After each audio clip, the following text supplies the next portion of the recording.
বড়ই বিচিত্র প্রাণী এই মানুষ। যখন তার হাত খালি থাকে তখন তার চোখ স্বপ্নে ভরা থাকে।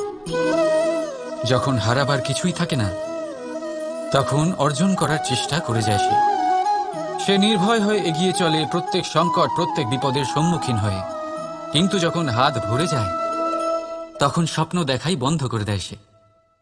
যা পেয়েছে তা যাতে হারিয়ে না ফেলে সেই ভয়, সংকট ও বিপদের সম্মুখীন হওয়া বন্ধ করে দেয়। সেই পথটাই ভুলে যায় যাতে চলে সে সাফল্য অর্জন করেছে। এটা অনুচিত। জীবনে যে কোনো পরিস্থিতি আসুক, যে কোনো অবস্থায় থাকুন, আহ্বানগুলোকে স্বীকার করুন। কারণ যদি আপনি সেই আহ্বান স্বীকার করেন তবেই আপনি এই সংসারকে কিছু দেওয়ার উপযোগী হয়ে উঠবেন। যদি সফল হন তাহলে এই সংসারকে নেতৃত্ব দিতে পারবেন, আর যদি অসফল হন তাহলে শিক্ষা পাবেন।